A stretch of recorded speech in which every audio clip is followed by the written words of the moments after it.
চলেন লাউয়ের মজার একটা রেসিপি আপনাদের সাথে শেয়ার করি, যেটা হলো গিয়ে আমার এক আঙ্কেলের খুবই খুবই পছন্দের ডিশ, সেটা ডাল দিয়ে লাউ রান্না।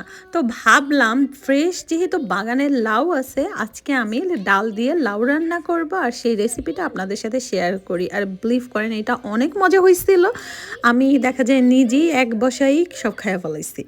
প্রথমে একটা প্যানে অল্প পরিমাণে রান্নার তেল দিয়ে দিচ্ছি, এরপরে পেঁয়াজ কুচি, পেঁয়াজটা একটু ভাজা ভাজা করে নেব। পেঁয়াজ কিন্তু আসলে আমি তেলে একটু কম আসাই, যে অনেক বেশি আসাই তা না।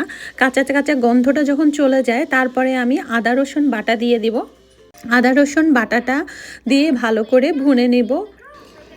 অল্প সামান্য পরিমাণে লবণ দিব, এরপর অল্প সামান্য পরিমাণে হলুদের গুঁড়া আর অল্প একটু আমি পানি দিয়ে নিচ্ছি, না হলে মশলাটা পুড়ে যাবে। আর মশলাটা যদি আপনি তেলের মধ্যে শুধুমাত্র পানি ছাড়া কষান তাহলে কিন্তু গ্যাস্ট্রিকটা বাড়ে, মানে অ্যাসিডিটিটা বাড়ে। তো এই অ্যাসিডিটি কমানোর জন্য আপনারা যখনই মশলা কষাবেন অল্প একটু পানি দিয়ে নেবেন। এরপরে আমি একটু জিরার গুঁড়া দিয়ে মুসুরির ডাল, আমি এখানে হাফ কাপের মতো মুসুরির ডাল নিয়েছিলাম, মুসুরির ডালটা ভালো করে ভুনে নেব। ডাল কিন্তু একটু ভালো করেই কষাতে হয়।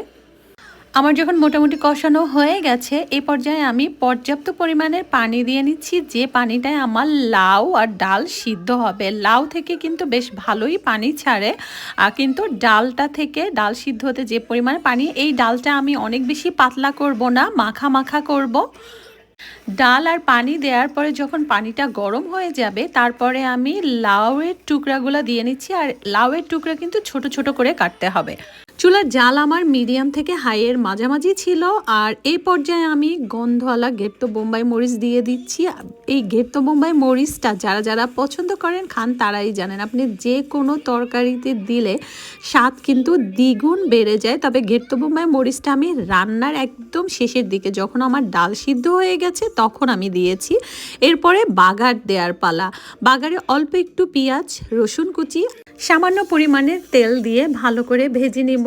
বাগারের এই পর্যায়ে আমি অল্প সামান্য জিরা দিব, জাস্ট আস্ত গোটা জিরা অল্প সামান্য পরিমাণে, কারণ আমি যে জিনিসই বাগার দিই সে জিনিসই কেন জানি আমার গোটা জিরার গন্ধটা খুবই খুবই ভালো লাগে। সব কিছু যখন একদম ভাজা ভাজা হয়ে যাবে, মানে সুন্দর একটা গন্ধ বের হবে, সেই পর্যায়ে আমি ডাল দিয়ে দিব। আর লাস্টে এই বাগারটার জন্য কিন্তু এই ডালটার স্বাদ না আরও বেশি বেড়ে যায়। বাগারটা দিয়ে, যেহেতু আমার ইলেকট্রিক চুলা, আমি চুলাটা বন্ধ করে চুলার উপরেই রেখে দিব। আর লাস্টে অল্প একটু ফ্রেশ ধনেপাতা দিয়ে সার্ভ করবার যা মজা! এটা কিন্তু আপনারা সাদা ভাতের সাথে, রুটির সাথে, পরোটার সাথে খেতে পারেন, আর খেতে কিন্তু খুবই খুবই মজা হয়। যারা এখনও এই নতুন রেসিপি ডাল লাউ একসাথে খান নাই তারা অবশ্যই অবশ্যই রান্না করবেন।